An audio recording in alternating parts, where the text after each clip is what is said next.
အားလုံးပဲမင်္ဂလာပါ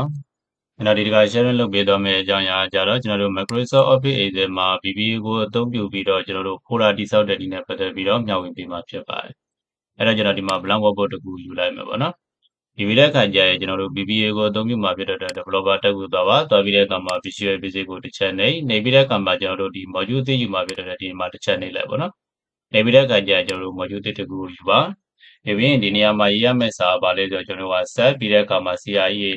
create နော်ဒါလေးကတော့ကိုပေးချင်တဲ့နာမည်လေးပေးလို့ရပါနော် FOLD ကsorry နော် FOLD က folder လို့ပေးမယ်ပြီးရင် enter ခေါက်လိုက်ခေါက်လိုက်ပြီးတဲ့အခါမှာဒီနေရာမှာရေးရမယ့်စာပါလဲဆိုတော့ကျွန်တော်ဒီနေရာမှာ engage ပြီးတဲ့အခါမှာ dir ဆိုတာရေးရမှာနော်ရေးပြီးတဲ့နောက်မှာခွင့်စားစာပါခွင့်စားစာပြီးတဲ့အခါမှာ double quotation ဖွဲ့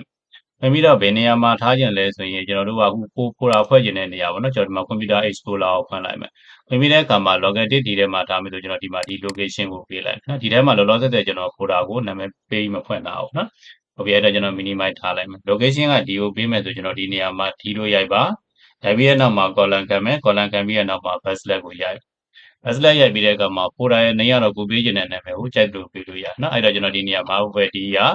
folder ကို1လို့ပဲပေးလိုက်နော်ဒါမှမဟုတ်အခြားနာမည်ပေးခြင်းနဲ့ဆိုလည်းပေးလို့ရတယ်အဲ့တော့ကျွန်တော်ဒီနေရာမှာ folder 1လို့ပေးမယ်ပေးပြီးတဲ့နောက်မှာ double quote ပိတ်ပြီးရင်ခွင့်ပြန်ပိတ် enter ခေါက်လိုက်ဒါဆိုကျွန်တော်တို့ folder တစ်ခုရပြီပေါ့နော်အဲ့လိုပဲအခြား folder တွေကိုထပ်ပြီးနောက်ထပ်ပြီးတည်ဆောက်ခြင်းနဲ့ဆိုတဲ့ဒီဟာလေးကိုကျွန်တော်တို့ copy ကူးပြီးတော့ထပ်ဆောက်လို့ရတယ်အဲ့တော့ကျွန်တော်ဒီမှာ2ခု3ခုပေါ့နော်ဒါပါတော့ကျွန်တော် folder 1 2 3လောက်ပဲထားထားလိုက်